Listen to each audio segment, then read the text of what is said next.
You are listening to a free version of the Majority Report with Sam Steeder.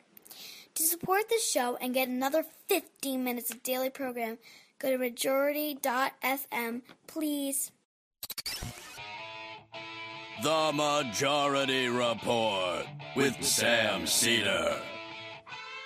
It is Monday, September 26, 2016. My name is Michael Brooks on a Michael Monday, and this is the four-time award-winning Majority Report. We are broadcasting live steps from the industrially ravaged Gowanus Canal in the heartland of America, downtown Brooklyn, USA. On today's program, writer, strategist, political analyst, Luke Thompson, a Republican, will talk about the Ted Cruz endorsement, the future of the Republican Party. We'll get another angle in on that.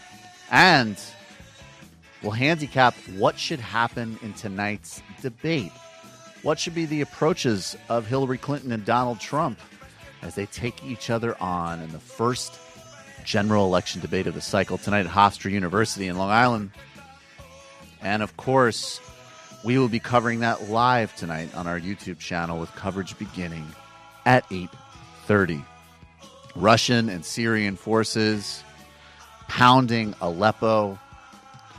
Are a third of both Trump and Clinton's Twitter followers fake?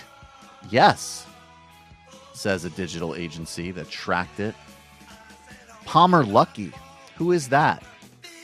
Well, I'm sorry to have to explain to you who he is. He's a new money digital plutocrat who is involved with Facebook and Oculus, and he is behind a major meme machine targeting Hillary Clinton and promoting Donald Trump. I Am Lake Ermia, a social media campaign, takes on the environment in Iran. We'll touch on that, as well as more speeches from the UN General Assembly. Pakistani Prime Minister Nawaz Sharif, Turkish President Tayyip Erdogan, showing again that truly doesn't care. And we've got a bunch of sound. Mike Pence, he's still being wheeled out to try to translate Donald Trump.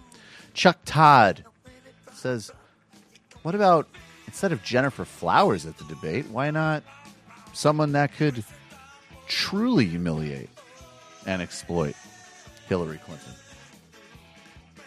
That and much, much more on today's Majority Report. Matt, will you do me a solid, or one of you? On my table is the copy for Harry's, which I need. Because as you can see, I have shaved. There is no beard, no stubble, no carefully disheveled look, nothing, just a clean shave. And the way I did that clean shave was with, of course, the best razor in the game, Harry's, which is why I'm happy to talk to you about them. What I love most about shaving with Harry's is that it's incredibly close and smooth, and I have sensitive skin, and there's never a problem. It just does the job. I use the Harry's foam. You don't have to use too much of it. You don't have to keep reapplying it. You're good. Good to go. Big razor companies have been the annoying habit of putting out new models and raising their already high prices. Unlike those guys, Harry's doesn't believe in upcharging, which is why they made their razors even better, and they're keeping prices exactly the same. Harry's 5-blade razors now include a soft flex hinge for a comfortable glide, trimmer blade for hard-to-reach places, a lubricating strip, texture handle for more control when it's wet. Still just $2 per blade compared to $4 and more you'll pay at the drugstore. By owning a factory in Germany where they make the blades, Harry's can produce high-quality razors themselves and sell them online for half of the price. And this is a special offer now for Majority Report listeners. Harry's is so confident in the quality of their blades, they'll send you their popular free trial set, which comes with a razor, 5-blade cartridge, shaving gel. Free when you sign up for a shave plan. Just pay shipping. Plus, there's a special offer for fans of the show. Enter code Majority Report at checkout and get a post-shave balm added to your order for free. Go to harrys.com right now. Enter the code Majority Report. We'll put a link to this on our blog. And check out your claim for free trial set and post-shave balm. That's harrys.com, code Majority Report. We have a... I just got... I would like to make an announcement that I... Yes? That I just got Harry's razor, and it's the best razor I've ever used, honestly. And I've spent money on the... Okay, that's enough of that music. No, I like it. It's building the anticipation. Come on. I kind of know what I'm doing here. We can really spend a lot of money on razors and women's razors and all the blades and all of this whatever. And I have sensitive skin. And it was I was within the first second, I was like, wow. Don't you, when you buy other razors, don't you feel like this? That's how I feel. Yes, I feel very and I negatively feel about exactly it. the opposite when I use Harry's. Fresh 2 Dope Boys dropping tomorrow. We talked about Kaepernick spreading the brand responses of professional sports. On the positive side, more flexibility from the ownership and Goodell from the NFL. On the bad side, Carolina Panthers, as people know from listening to this show, have hired Frank Luntz to right-wing-icize that team. And we also talked about Patagonia and why that, as a sort of socially responsible enterprise, points the way for the future. Fresh 2 Dope Boys. Again, I've had some more new sponsors this week. And, excuse me, not new sponsors, but new listeners, new people signing up with more great feedback. So if you haven't already, 2 Dope Boys in a Podcast on iTunes or 2 Dope Boys in a Podcast on Stitcher, the number 2. We'll be right back with Luke Thompson on the Majority Report.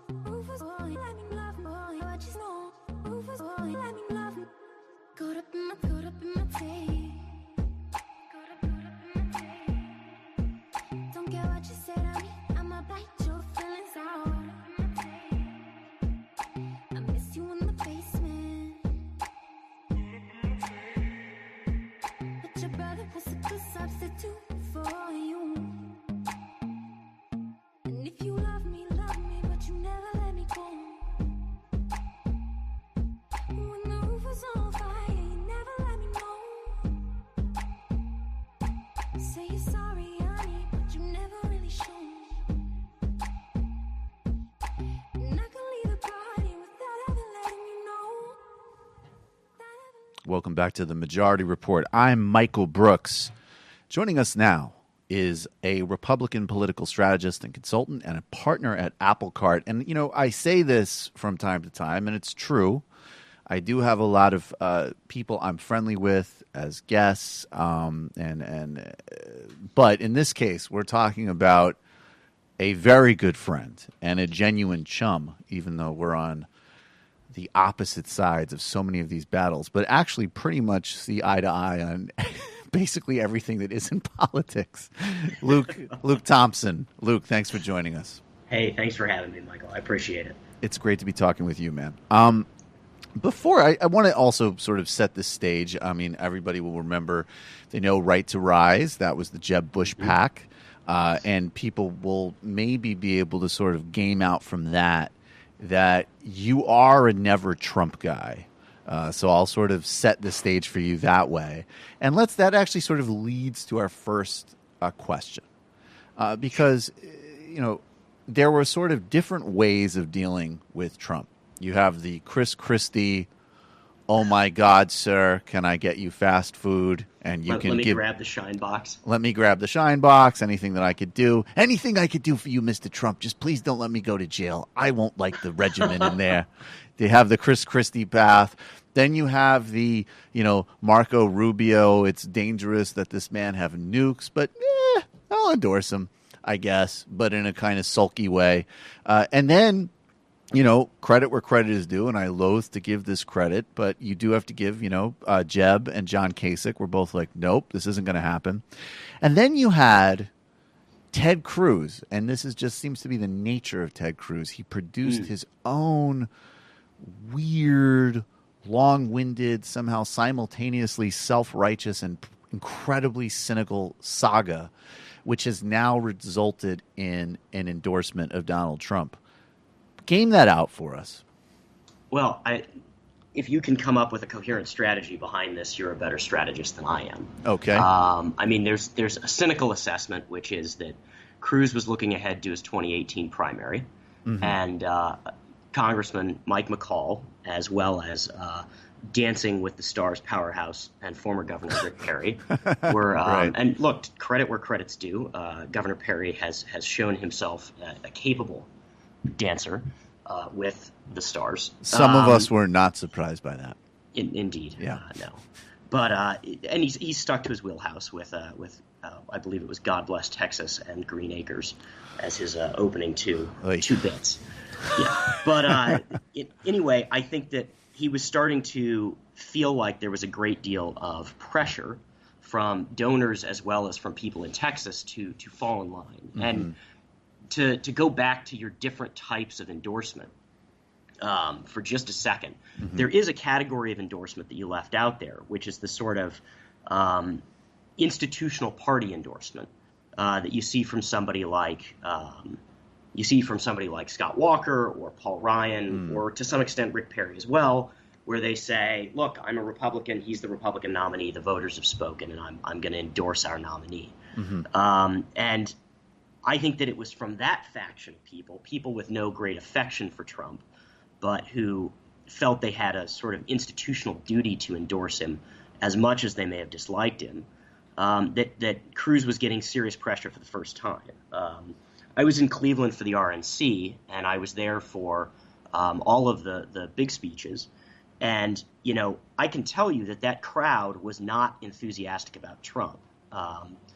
National conventions during presidential cycles are like the Super Bowl, and people are generally standing and they're screaming and they're going nuts. I mean, it's like as active a fan base as you can imagine for something that doesn't involve people inflicting traumatic brain injuries on one another. Although maybe in this case, in some ways, Donald right. Trump is a massive brain injury on all of us. I feel like that every morning. Right. But it was a pretty staid operation. You had even delegates on the floor were sitting and kind of politely clapping and whooping occasionally, but it wasn't the sort of raucous environment you would expect. And that was the same crowd that had, what was it, a day or 2 days earlier, booed Ted Cruz almost off stage. So how do you reconcile those two things? The fact that they're not really excited about Trump, but they were really, really angry about Cruz. And I think the answer is that, political parties for a lot of activists are these important pillars of their personal identities. This is true of Republicans and Democrats alike. Ideology is, I don't want to say a secondary consideration, but is wrapped up in this sense of membership and belonging to a team, that these are long-standing institutions of meaning and import in their lives. And I think that Cruz sort of kicked that hornet's nest when he walked up on stage and put his thumb in the eye of the party's nominee, rather than either staying away or keeping his mouth shut, which is what Kasich and Bush and Bush did. So in that sense, I think Cruz was getting a lot of pressure from those people, sort of rank-and-file Republicans who don't like Trump, who he expected to appreciate his sort of stand. And between that and some major Cruz backers, as well as, and I think this is the most important, Perry and McCall making noise about a primary challenge, right? He basically folded up because he didn't want to lose a Senate seat. So there's a couple of different aspects of this to sort of tease apart here. And I'll push back on a little bit of it, but I'm sort of less interested in that debate and more interested, though, in a question that arises out of that assumption, sort of even if we table that. But I mean, so one hand, we just have Ted Cruz as a personality, and is, in my view, and I think many people's view, is just sort of, he is a kind of distinctly unlikable and sort of off-putting personality. And he seems to, his pattern is too clever by half. I'll sit back and I'll praise Trump and I'll let him rise because, inevitably he'll implode, and then I'll get his supporters. Then all of a sudden, that blows up in his face in some respects. I'll make this play on Trump because I'm anticipating that he's going to lose by a landslide and the party will have to pick up the pieces, and I'll be the natural guy to pick up the pieces. Of course, I think, even for all of my low esteem of Republicans, if Ted Cruz is your answer after Donald Trump implodes, then that sort of would require kind of lobotomy services beyond, I think, any of our ability to sort of figure out. But the other point that's interesting to me, and I think gets on that institutional track, is, obviously I disagree with you to some extent, because I think that Donald Trump clearly did speak to a very significant base in the Republican primary. And in a primary when you have so many candidates and you really just need, 35, 40% to sail, he did. And that is a major part of the Republican coalition.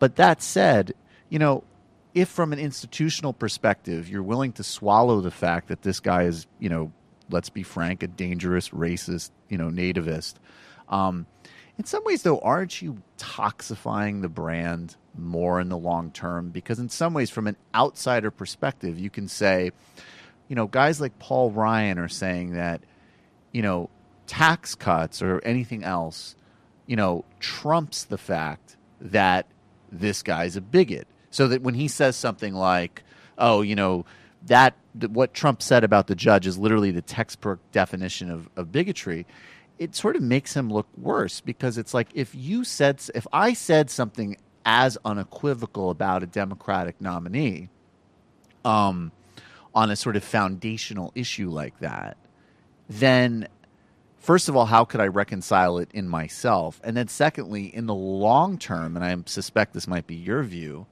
isn't it actually worse for that institution in the long term if you care about it and you see a path for it that, has something to do with just the sort of emerging America and different demographics and all the rest? Well, personally, yeah. I mean, that's why we did a lot to try to stop Donald Trump from becoming the nominee. Unfortunately, we had Senator Cruz actively promoting him and, Senator Rubio in witness protection. Yes, I think he is a problem. The one thing that I'll say about Trump that makes him, shall we say, there are two factors that should be considered when we talk about long-term residual effects of a Trump nomination. The first is that we've got a two-party system, and governing a giant country like this one is extremely difficult. And as a result, things tend to fluctuate between the two parties, regardless of whether or not a party has proven itself capable of or worthy of the esteem of the American people by default. But beyond that, drilling down into the specific case of Trump, in order for Trump to leave a lasting legacy, assuming he doesn't win in November, which I think we'll just assume that for the sake of argument, because anybody who says they know what happens in this instance of a Trump victory is prognosticating blind, having been spun around several times and fed, a dozen shots of liquor. So operating from the assumption that Trump loses, what will the residual that he leaves within the party be? Well, he won't have much support because, one, he'll be a loser, and two, he certainly wasn't well loved coming in. He also doesn't appear to have a lot of institutional development. Let's put that politely. That's such an interesting. That's an amazing way of phrasing it. We'll try to be polite about it. So I don't see him leaving a lot of durable facilities or individuals with deep networks that would continue to advocate on behalf of his quote unquote policy agenda, or even on behalf of his person after he goes. Now, having said that, he certainly dragged a legion of knuckle-dragging troglodytes out of the dark and into the public eye for the purposes of doing cable hits. And those people aren't going to go away. And certainly a lot of folks see Trump and see an opportunity to seize a moment in the national spotlight. Oh, I think it's a media company, Luke. I think it's a media. I think I think Trump will almost certainly lose, and then I think you launch Trump media. You know, it's possible. Yeah. I think it's certainly possible. I'm not sure he wants to work that hard. I mean, remember, this guy actually hasn't run anything in his life. The Trump organization. Well, he could just brand it like anything else. It's Trump media, run by Steve Bannon and some other bigots. I mean, you know, sure. Look, and Ailes is certainly vindictive. And Ailes is right there, exactly right. He would love to do nothing more than to drive a median line between InfoWars and Fox and try to bankrupt the Murdoch sons with whom he has a long-running clash of views. But a media institution is a slightly different thing in terms of they didn't want him to use the company as a sexual harassment slush fund, and he did. No, I'm just kidding. Go, yeah, the difference of views. Anyway, yes, yeah. Go ahead. Spying on reporters in Europe, one thing. Massive sexual harassment slush fund in the U.S. Right. No, but I think that look, who among the RNC members is going to be a diehard Trump supporter after he loses? Who in Congress, other than a handful of members of Congress, you're really not going to see, and maybe Paul LePage for whatever that's worth. No, I bet. Right. You're not going to see a lot of legacy Trump. But isn't that okay? And actually, I'll connect this to the next place I want to get with you, because this is also fascinating, and then we'll get to tonight's debate. But isn't that also the part of the just? And I want to be, more charitable than maybe I usually am. But if we said that there's a demographic problem here with the Republican Party, and it will not jeopardize running the House, right? Because of a variety of variables, from gerrymandering to districts becoming less, just less and less swing districts, people becoming a bit more sort of uniform in their politics. Well, and the white working class leaving the Democratic Party en masse, which has eliminated a lot of Democratic rural seats. Well, maybe specifically the rural white working class. And I'm also not at all convinced. I find that the whole notion that Trump has spoken to a broader working class to actually be incredibly, not sort of supported by the numbers. And I think one of the things that's interesting about this campaign is it's starting to shape more and more to just look numbers-wise like a standard presidential campaign. Like, if you stripped away the stories and the candidates, the numbers don't look terribly dissimilar from, Romney, Obama. But regardless... When you drill down, you will see differences, right? Like, Romney won white millennials. Trump is going to lose them. Absolutely. Romney won white college-educated women. Right, those are the big differences. Trump is at best going to tie. Right. Romney won white working class voters, or at least white voters without a college degree, by the teens. It looks like Trump is going to win them by the high 20s. So there have been demographic shifts within it, even if the overall margin doesn't really change. Okay, yeah, okay. So the fair points; those are important distinctions. But overall, there isn't this sort of like secret sauce that Trump has discovered to talk to with a sort of broader, proletariat interest, shall we say, right? But I think that the problem is in the demographic sort of, I know what Mike Murphy calls the demographic cul-de-sac, that sort of implicates not just Trump, though. I mean, it implicates him because, Trump looked at the playing field and he said, look, the Republican Party base is obviously overwhelmingly white. There's certainly a contingent of it that holds, strongly anti-immigrant views. Maybe some of them are outright nativists and bigots. Some of them might also be conspiracy theorists. You have actually some interesting numbers around that with Trump. And I'm just going to stop speaking the subtext and also, stop speaking the subtlety. And part of the reason I think he can do that with ease is I think he is actually, a personally bigoted guy. But if you took it more broadly, if you're overwhelmingly representing rural seats and your overwhelming base is this sort of white contingent that has a certain policy set and a certain cultural set, and that you need to expand beyond it, that you need to have an agenda that speaks to a much broader array of people, and again, from some center-right perspective, of course, but it's speaking to Hispanics, it's speaking to younger people, it's telling women and gay people a different message. how do you expand from your base when, that will alienate them, right? So it seems like, Trump is an extreme manifestation, but on the other hand, from that limited incentive structure, why doesn't, it's not that people are going to be as crude as Trump, but I think there's a lot of Tom Cottons out there saying, who's, a senator from Arkansas, an extremely right wing, and he's in a state like Arkansas. He's not going to come out and make fun of, handicapped people, because there are some things that Trump just does because he's a uniquely terrible person.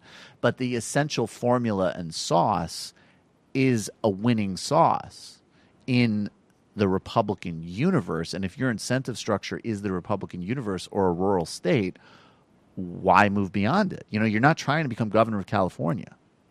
Yeah, I mean, look, I'm a firm believer that you only solve this problem through the sort of organized combat of primary elections. Okay. So I'll cop to the demographic cul-de-sac. The one thing that I'll say about Trump that he indicates, at least looking forward, is this is a highly polarized country.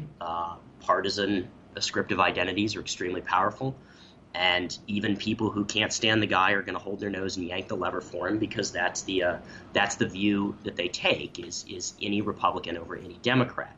And what that says to me is that the sort of missing millions thesis that guys like Ted Cruz have been propounding for years, that there are several million dyed-in-the-wool conservatives who didn't come out for Mitt Romney because he was a squish, is utter nonsense. Yes. Because if anyone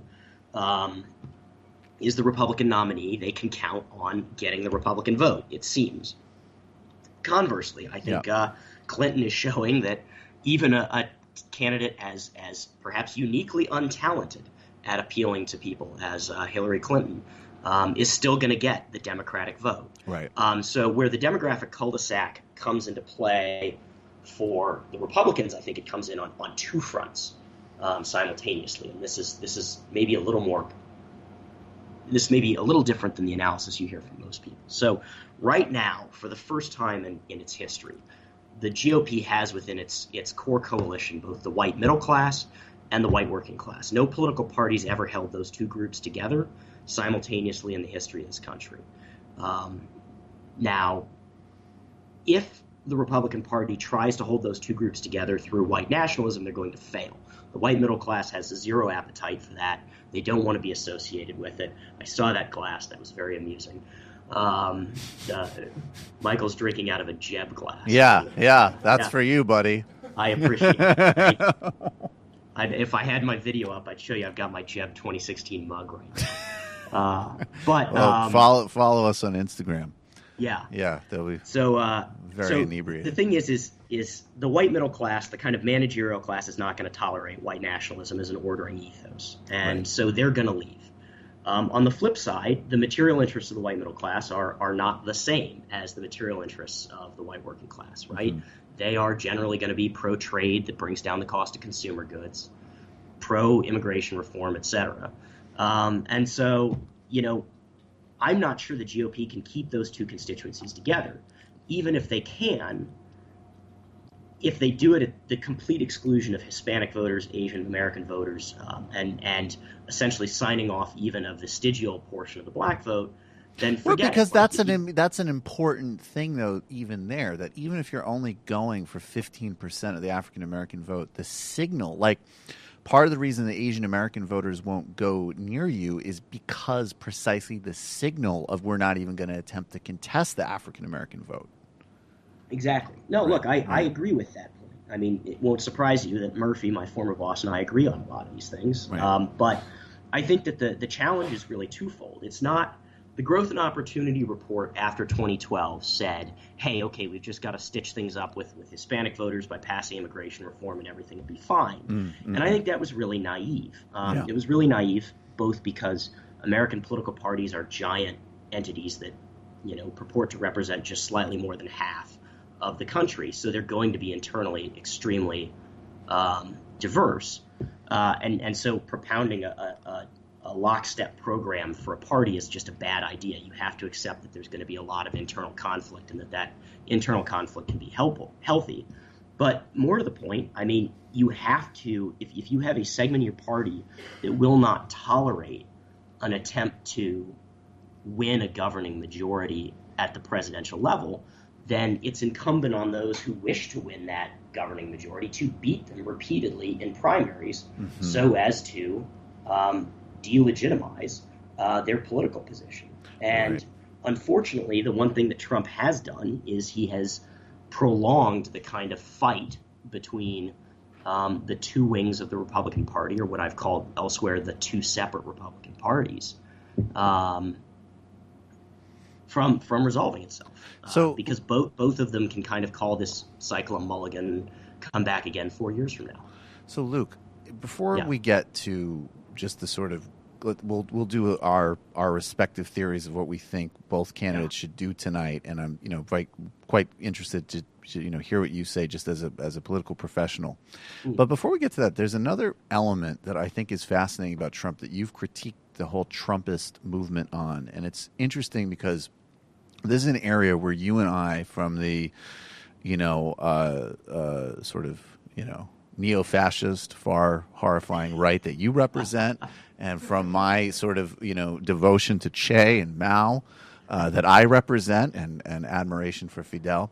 But that I think it's a beautiful arm tattoo that you got of Fidel. Yeah, well, there needs to be another 1,000 memberships, and then I'll show it. But and I meet the two dope boys. Which, by the way, I have to say, Luke is probably the number one Republican fan of Two Dope Boys in a podcast, and the only one.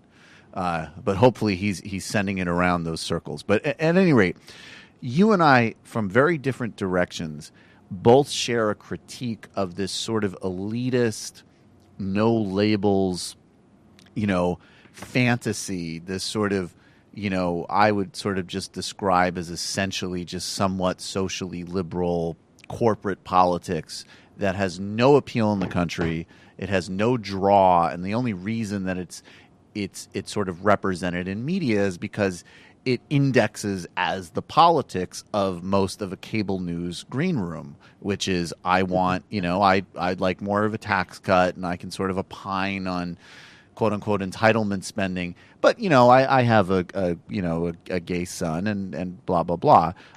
This very kind of managerial sort of politics. And John Huntsman and Joe Lieberman, of course, are they're both in fact pretty irrelevant figures at this point, but they're sort of presiding over that prestigious corpse.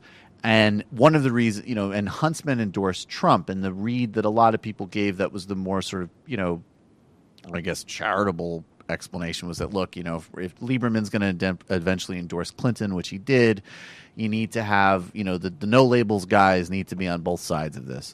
I know you agree with that interpretation, but the more interesting one you have is that in some ways that this is another part of the Trump message. There's the nativism, the bigotry. I think he certainly is quite willing to, and I actually think in some ways, if he does become president, he will sign on to a very far right Republican congressional agenda, just because he doesn't have an agenda and he'll just sign what's in front of him. But being that as it may, the other part of his argument and campaign has actually been a crude version of the same kind of no labels sort of argument that we've heard before, just in this brash and bigoted package versus a boring Morning Joe package. Can you explain that a little bit?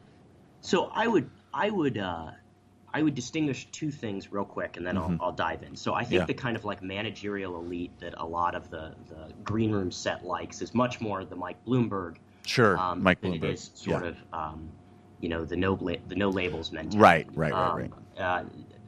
I think the latter is much more Trump's wheelhouse. It's hard to do because there's so much blindingly hot and inflammatory rhetoric in Trump. But if you strip it away and you look at his core concerns, the ones that didn't just show up in this election cycle, but that he's been kind of, the saws that he's been running on for, 20 years, it looks a lot like Ross Perot. And it looks a lot like not populism, but what you might call centrism, right? So centrism, in what I mean by that, is this critique of the process as wholly and fundamentally corrupted, be it by gerrymandering, campaign finance, voter fraud, this, that, and the other. It's a mentality that says that two things are at work in politics that have to be stopped. The first is that we have a corrupt system that divides an otherwise fundamentally unified population. Now, I sit there and I say this is a country of 320 million people. We span a continent. We're not fundamentally unified. We're going to disagree about a lot of things. That's healthy. That's okay. Mm-hmm. Like, I don't view that as a failure of the United States, that we don't agree on most things. But to Trump, actually, we do agree on most things. What's getting in the way are these elites. Mm.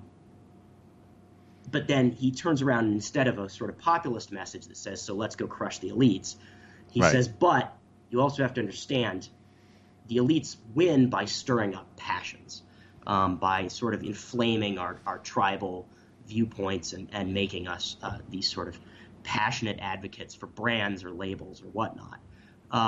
And so what we need to do is get, rational, calculating deal makers in place to make brokered agreements. Mm-hmm. And you can see how these two ideas take away the kind of racist overtones of Trumpism, sound a lot like the mission of somebody like Governor Huntsman, right. Who, and again, I have disagreements. I'm not going to uniquely criticize Senator Lieberman or Governor Huntsman for their project. It's their project. But I would say that they tap into a longstanding anti-party ideology that's been in the U.S. since the founding. And I think that Trump has really given voice to that, which is part of why he has to explain away problems by recourse to even insane explanations of foreignness, be this birtherism, be this, immigrants pouring over the border, terrorists pouring over the border. There's no room in Trump's worldview to explain Americans just not getting along with one another or having basic disagreements. Or the quote unquote right kind of Americans just getting along with each other. Yeah. But, and even Trump, right? Like, yes, he speaks to black Americans in the second person. Yes. But which is a dead giveaway that he views them as fundamentally different from himself. Right. But on the flip side, he speaks to them in the second person instead of in the sort of third person, which is how he treats Asian Americans, Hispanic Americans. Right. Because black people are sort of belong here, but they're a problem. And then everything is, it's just sort of like, it's like a movie. It's like, the Muslims are the terrorists, the Hispanics are the border jumpers, the black people are the, everything from this sort of just kind of extraordinarily condescending and bigoted pity to objects of fear and sort of almost like, affable bigotry. And then, Asian people and Chinese people are these, they're like the great negotiators and they sit around in rooms and they make deals, So it's just, I think the bigger point though is that you have to understand that Trump's basic view of American demography is a pre-1965 Immigration Act view, where something like 98% of the population was either white or black. Right. And that was it. Right. And he speaks a language that is familiar to the kind of ethnic politics of that period. Mm-hmm. Mm-hmm. And I think to recognize that is to recognize the way in which he's invoking some pretty old stuff, right? Yep. He's pulling things that Americans have believed for a very long time. Americans like to think that we're fundamentally united as a people. Every revolutionary political culture has this view, right? Mm-hmm. Americans like to believe that reason triumphs over passion. They're totally understandable. But when you bring these things together, I think they create what you might call a politics of anti-politics. Mm-hmm. And Trump has really run on that. He's run on saying politics is not the way we resolve social conflict in a large, diverse country. Politics is the source of social conflict.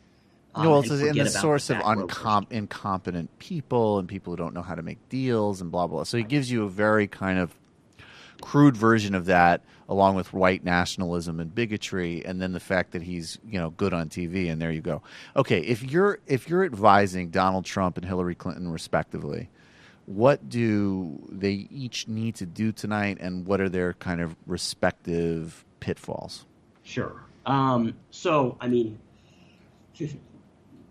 Don't I know that you would really be literally physically ill if you actually had to do this for either of them. All But right. No, this is just an exercise. I'll put a brave face. Yes, it's just in the words of some of our favorite people that we like to mock on the show, a thought experiment. A thought experiment. Okay. Yeah. Well, first of all, Donald, do not refer to Hillary Clinton using an Anglo-Saxon word. If you can avoid doing that. Yes. Seems like a good place to start. Yeah, let's start there. No, I think, anytime you're going into a debate, there are two overarching considerations. The first is, what are the points you've got to get across regardless of who you're debating? What are your 5 core points, 3 core points, whatever they are? And you really need to get those across. So I think if you're Trump, those are, I'm an agent of change. So if you're sick of the way things are right now, I'm change, she's not. Right. I think it's you really want to get across probably some sort of substantive point insofar as he's capable of that, which is I think trade might be the best contrast piece for him. Yes, I agree. Hillary's taken 80 different positions on this issue. I've always had one. I say the trade deals are killing us, yada, yada, yada. Yep. And then I think the third thing, if I'm telling Trump, is do not let her bait you. Like, just stay calm, deliver these points over and over again, security and prosperity, and do not let her bait you, because that's what she's going to try to do. If you're Clinton, I think you go in and you want to make a handful of points. The first is you really need to establish that you're able to do the job in a way that isn't totally self-serving.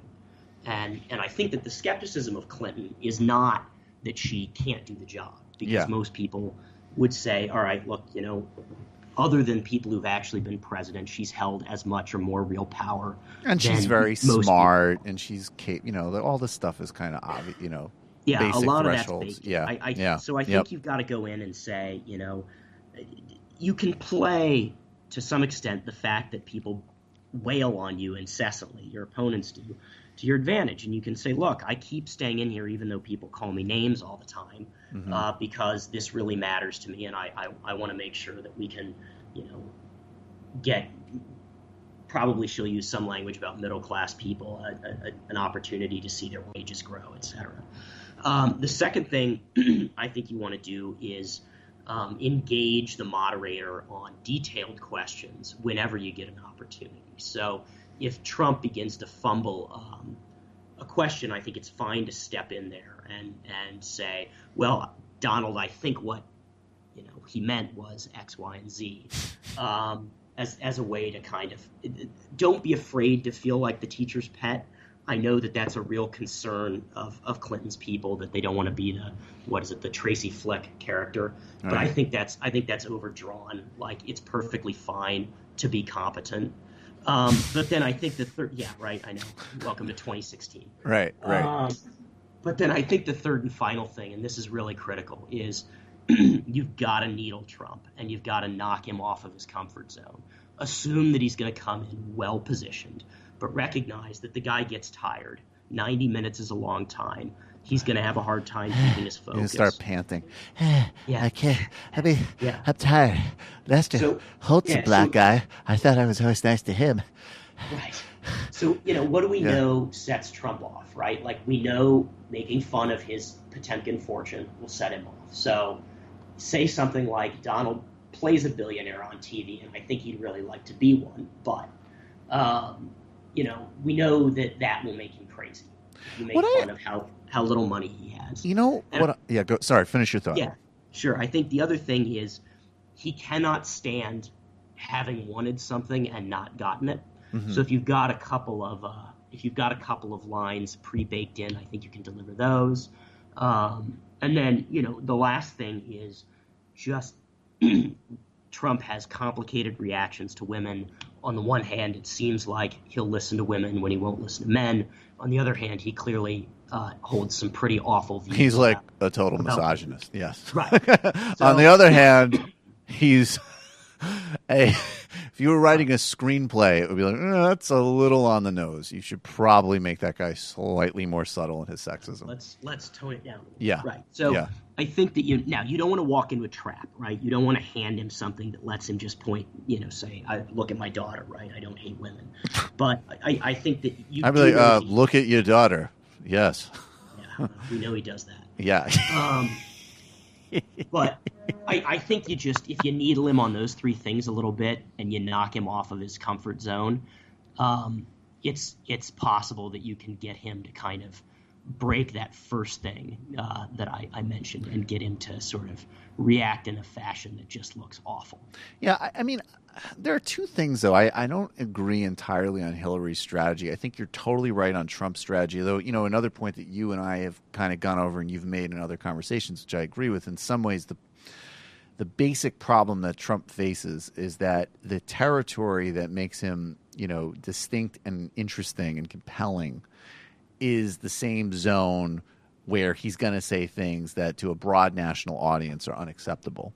And then when he's sort of showing you that he can be serious, then it's like, oh, this is just Mitt Romney, except not nearly as good.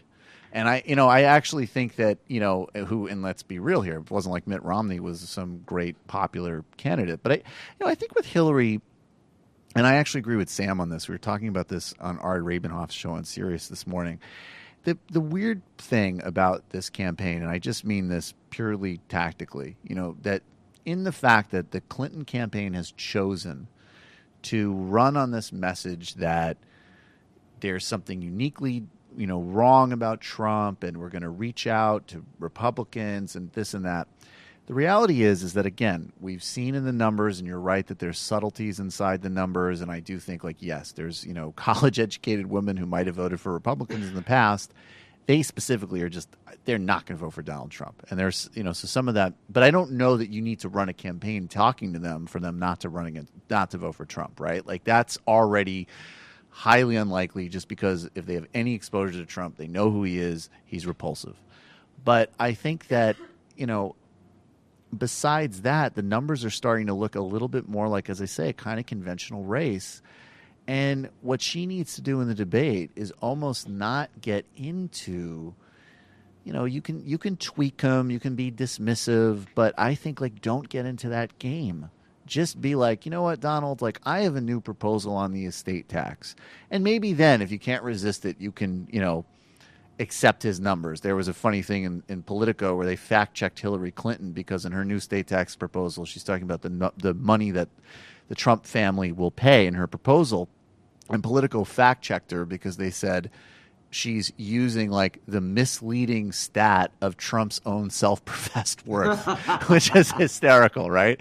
But I think that, you can throw in, hey, I might even take away some of your imaginary money in this proposal. If you really can't resist trying to goad him. But I think that the overall things in some odd ways are just to hit those same themes that got Obama over Romney. Now, obviously, Obama's a much, kind of infinitely more talented politician than Hillary Clinton. But I think in some ways she just needs to make some very traditional arguments that are compelling to most people. And I think in the process, unlike Romney, and Romney's answers on those things didn't work, obviously, but he demonstrated, we talked about competence. I don't think anybody questioned, Mitt Romney knows what he's talking about. So I think in that way you can get Donald Trump. I think anytime you bore into any details, it's going to go that he doesn't have any details. And then,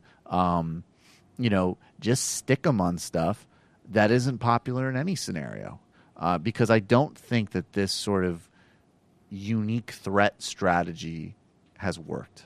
Yeah, I would certainly agree with you there. I've very much been against the dangerous Donald strategy because I think it plays into his own messaging exactly of being a change agent. Exactly. And that's really Trump's Achilles heel is he's not a change agent. I mean, he's by his own self-description, he's somebody deeply baked into the corrupt process that he's critiquing. Yep. And so to say, oh, you're dangerous, oh, you're going to change things, actually plays into his hands. Exactly. I mean, I really think she ought to just have been running against dumb Donald. I mean, I think if you'd insulted his intelligence, that would have gone a lot further, both to get inside his head and also to cast him not as a truth teller, but as a simpleton. And for whatever reason, even though the guy changes positions with an almost admirable flexibility, of course the same could be said of Clinton, actually. So, but you really have to emphasize the why, right? Mm-hmm. There's not even instrumental reasons a lot of the time with Trump, whereas it used to be said in Arkansas that Bill Clinton would climb a tree to tell a lie when the truth standing on the ground would do just fine. But at least then there typically seems to be a reason for the mendacity of the Clintons, whereas like Trump's is just almost visceral. Well, I mean, look, lying's fun. I mean, it's true. Yeah. By the way, I did a great job with that. And I think she heard Luke Thompson. He's a loser, big time. Yeah. I mean, he was at Right to Rise. Okay, we all know about that. All of the Pepe memes. So many Pepe memes. I mean, the irony is that the other experience that you and I share in life across our divides is we're in a specific subcategory of being real cucks. Oh, totally. Just the worst. Luke Thompson, my good friend, Republican political strategist, writer, partner at Apple Cart. I will see you soon. Thanks so much, brother. Thanks for having me on, Mike. Thanks, man. Okay, everybody, we are going to go to the fun half. The IMs are on. I'm going to call to the phones in just a second, but you can join us at 646-257-3920. Hopefully that'll work. We have a bunch for you in the fun half. Become a member of the Majority Report today. That's majority.fm/become a member. Tonight, our live coverage of the debate begins at 8:30. We're going to do about a half an hour pregame and then watch the debate where we will comment less. And then we'll do about a 15, 20-minute postgame. Write us a review on iTunes. Subscribe to Two Dope Boys in a Podcast on iTunes. Write that a review as well. I've got a couple new reviews on that from that this week. JustCoffee.coop, fair trade coffee, tea, or chocolate. See you on the fun half.